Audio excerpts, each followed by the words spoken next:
Yo, welcome back to another video, y'all. We back in here, ready for this. Uh, let's get right into it. Here we go. Yeah. Boom, we in it, y'all. Welcome back to another video. The first video we doing today, I just loaded up the home screen. I saw this video and I was like, it seems like everybody has a problem with Roman Reigns. Everybody, from what I can tell, sorry, I was checking up something.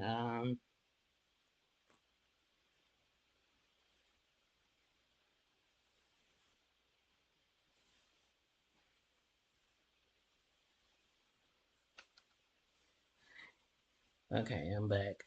Yeah, so everybody has a problem with Roman Reigns and The Rock. They talking about there's something wrong, there's always a problem or something like that. So this we're watching today is the problem with Roman Reigns. It's season 4. Watch out. Where am I hearing? Oh my God. Now you guys know I'm a big fan of Roman Reigns. I got a video on the channel that I uploaded a couple weeks ago about the genius of his championship reign. And today I wanted to talk about a potential next step for Roman Reigns' title reign, and that is the feud that they are currently teasing between him and his cousin, The Rock. This has been a match that many people have wanted for years, and when WWE announced that they would be going to Hollywood for WrestleMania 39, I thought it was the perfect destination for it. Sure, it would mean Roman Reigns retaining, but I'm okay with that considering that Roman Reigns retained anyways and I was good with that outcome. But it also meant we were finally going to get the story of who was the head of the table in the bloodline between Roman and The Rock. Everything from the promos between Roman and The Rock, Paul Heyman, potentially bringing in other family members like Afa, Sika, Rikishi, I was totally on board with, and I really wanted to see it badly. But of course, WrestleMania 39 came and it went and we didn't get the match. But now here we are about a year away from that, a couple months leading into WrestleMania 40, and on the day one edition of Monday Night Raw, The Rock comes out and hits us with the money line. Should The Rock sit at the head of the table?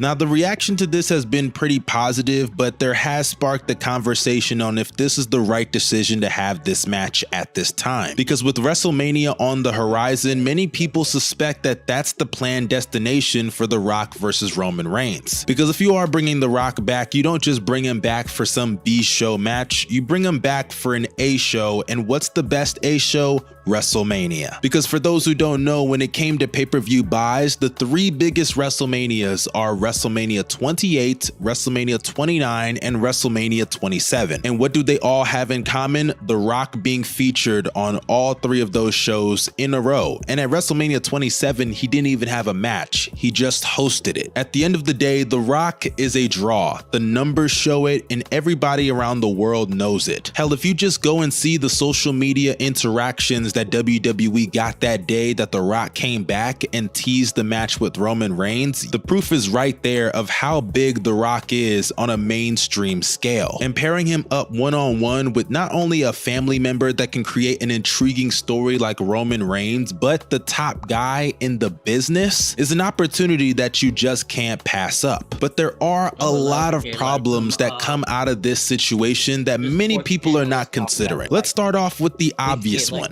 What about Cody Rhodes? Cody Rhodes has been building up his story over the last year ever since he lost to Roman Reigns at WrestleMania 39. And if you go back to that SmackDown a couple of months ago when Roman and Jay were the tag team champions on SmackDown, they had that confrontation between him and Roman. Cody has also said in numerous promos that he's trying to win the Royal Rumble in order to finish the story. I mean, it's almost become comical and a joke to this point how much he has said that phrase. And for him to finally get to this point where it looks like he's going to get that rematch and potentially be the one to end Roman Reigns' title run, all for The Rock to just come back and take that spot away from him and delay that moment again. If I'm Cody, I would definitely feel some type of way. I've been there grinding my ass off over the last year and a half, all for once everything's perfectly organized, I'll start working on my thesis.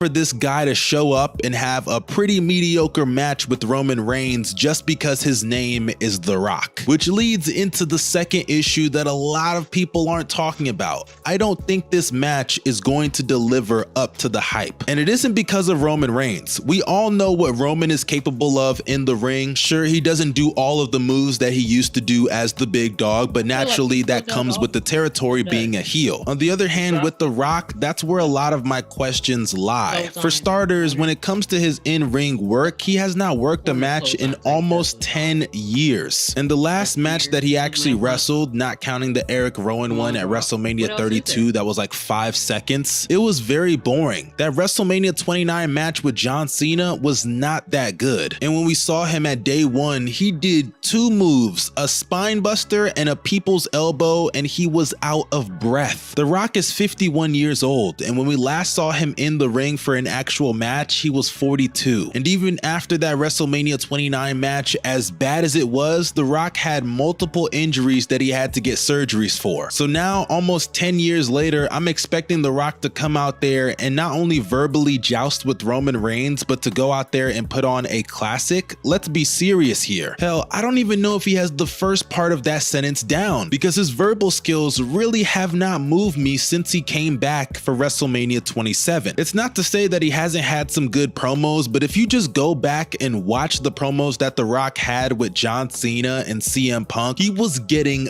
demolished. Just like I don't need my notes for my promo on my wrist.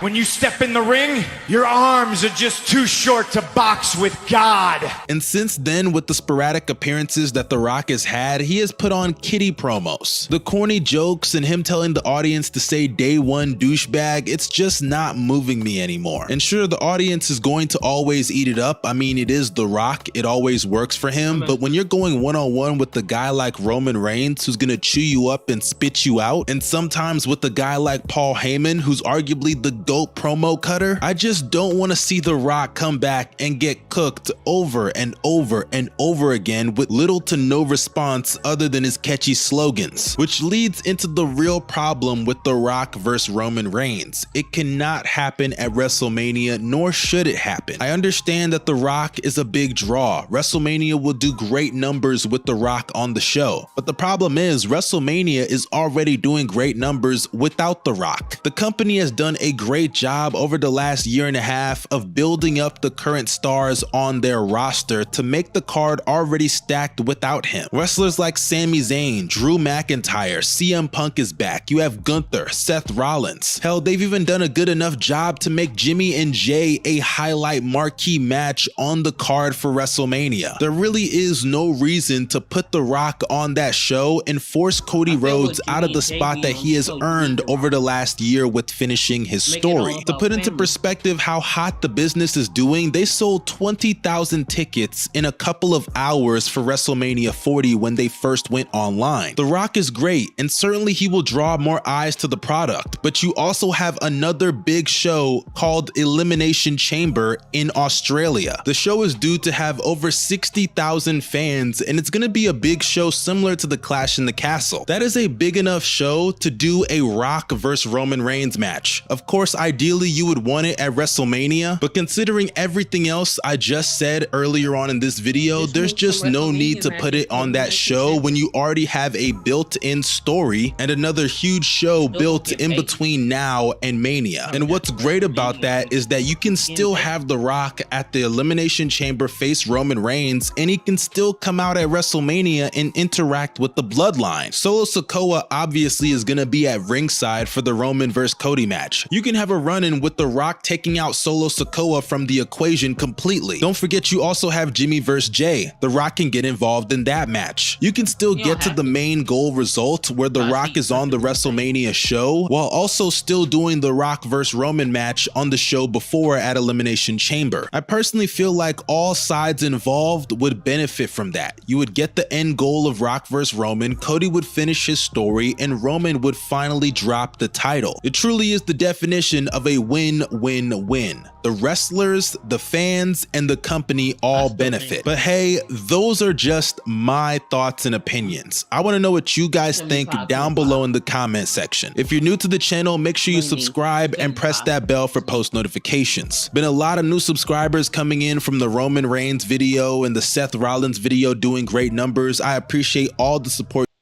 Okay. Old Mo Mustard. Thank y'all for watching. I'm gonna see y'all in the next one. We out.